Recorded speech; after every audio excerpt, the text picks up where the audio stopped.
Hey everybody, welcome back to Great Lakes Junction. We are going to be doing canning today. I wanted to put some coleslaw on my shelf. I've seen so many recipes for it, and I have been searching and finally found a recipe from a ball book. So stay tuned.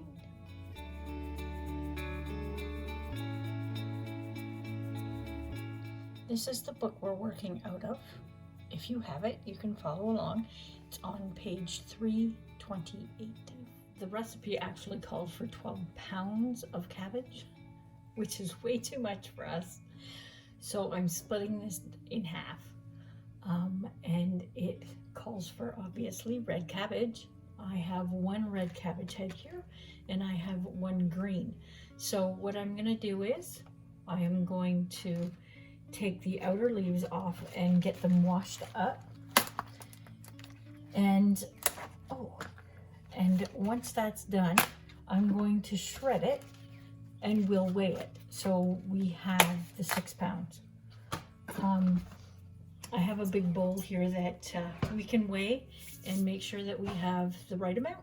So I'll get this cleaned up and we'll be right back. Okay, everything is cleaned and rinsed off. I cut it up, cored it. Now we're gonna get ready to shred it. So I will mute you so you can't hear all the racket.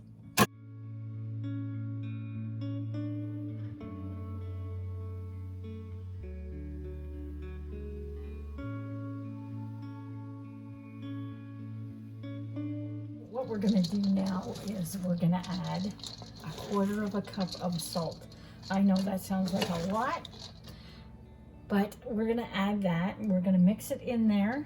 I'm just going through and seeing if there's any big pieces in here that the shredder didn't get. I actually have my slicing disc in my food processor. If you are using a food processor, I find that the best way to do cabbage. So I'm just going to go through here, pick out some big pieces, and then we will mix in the salt. All right, I've mixed, just tossed everything quickly and taken out any big chunks that I thought were a little bit too big and just sliced them up. I want to leave some bigger chunks in there in case this isn't as crunchy as I'd like it to be. At least those big chunks in there will be a little bit of a texture variation. So now you're just going to sprinkle 1/4 cup of salt on this, and that is just to get the moisture out of your cabbage. We're going to rinse this off after it's sat and macerated for a while and gotten rid of all the water that it can get rid of.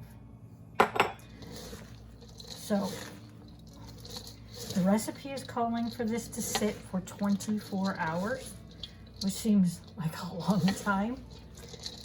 I've seen other recipes that sit for 2 to 4 hours, but I think it's almost 4 o'clock in the afternoon here right now. So I think I'm going to let this sit until tomorrow morning. So it's not going to be quite 24 hours, but I'll keep an eye on it throughout the night and we'll see what it does. While we're waiting for our cabbage to release that water, we're going to get the brine ready. So I'm going to call out the ingredients for it. Just for copyright purposes, I don't want to put Ball's recipe down in the description. So I'll call it out to you instead though, so get your pens and paper ready. We have 2 tablespoons of clove, 2 tablespoons of allspice, 2 tablespoons of black peppercorn, 2 tablespoons of celery seed, 1 cinnamon stick, and I've broke it up, and I have made a little tea bag sort of thing out of cheesecloth. You can use a coffee filter if you have one, or if you have linen tea bags that you use, you could put them all in that and just throw them in there. Also, what we need to add to the pot is 1/4 cup of mustard seed and 2 tablespoons of mace or nutmeg. Now keep in mind, mace and nutmeg can be very strong. I've backed off on mine and I've put a tablespoon and not quite a half. So you can use the full 2 tablespoons if you'd like. I just backed off a little bit because I know nutmeg for me is very strong. So that's the spices for the brine. Then we have 1/2 cup of lightly packed brown sugar. And we have, I'm not gonna dump this in here right now. We're gonna wait. I have 4 cups of red wine vinegar. I'm substituting apple cider vinegar, and it is 5% acidity levels. So just to make sure that that acid is up there where it's supposed to be, I've used that, but it's calling for red wine vinegar. So if you have that, go ahead and use it.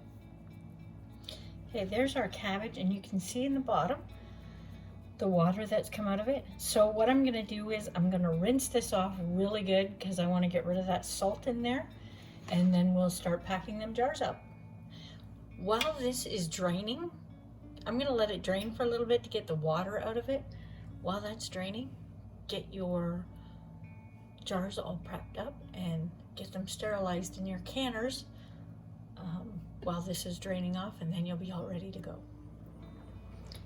Okay, we've put our 4 cups of vinegar in our pot, and I am just going to put it on the stove. It needs to come to a complete boil, and then you need to turn it down and simmer it for 5 minutes just to get that tea bag, if you want to call it that, steeped, and those flavors and aroma through the vinegar. So we'll get that going and we'll be right back. Okay, so we have everything ready. If you hear that noise in the background, that is my water boiling. I have an extra jar in there just in case these 6 jars aren't enough. This full recipe is for 5-quart jars. So, and I've cut it in half. So we'll see how many jars we get out of it, but I do have an extra one in the canner sitting there just in case we need it. And we probably will. So it says to pack this to a 1/2 inch headspace. It would probably be easier if you had wide mouth jars. I do not have any. They are not real, can't find them very easily up here in Canada. I guess if I probably looked a little bit harder, I would be able to find them, but I don't often see them readily available like the regular mouth. So we just get these ones. So I am going to get these packed up, and then we will come back and finish up what we need to do. Okay, we've got our jars all packed. I sterilized a few more just in case we need them. I have some cabbage left, but I can't quite do them all in my canner that I have.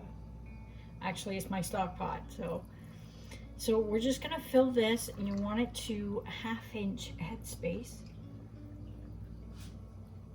So we'll fill this up, and then we'll make sure to debubble this because there will be a lot of air in there. If you have a chopstick, it would probably work a lot better than this. Well, this seems to be working not too bad.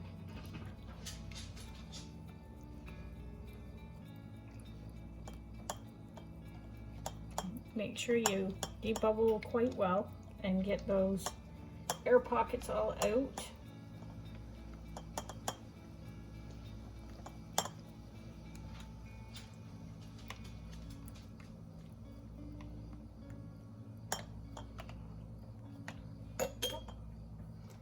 And then we'll just top that off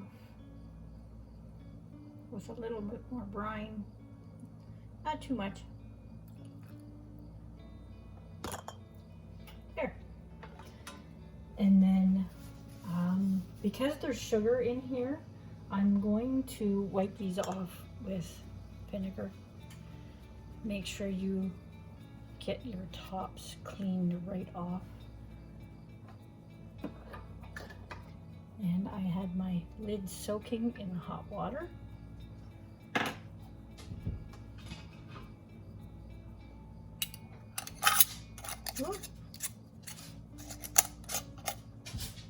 There, and that's it. We're gonna get these all in the canner and we'll come back when they're all done. Okay guys, check that out. Don't they look good? I can't wait to try these. They're so pretty. So I did have to make more brine. I ran out, but keep in mind I had a little bit more cabbage than half of the recipe.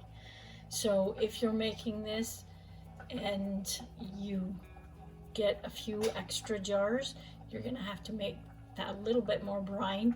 Just cut the recipe in half again and make an extra 2 cups of vinegar mixture or brine to finish the batch off. If you like that recipe, hit the thumbs up for me. If you're new here, hit the subscribe button and help our community grow. And if you know anybody else that would enjoy this recipe, share it to your friends.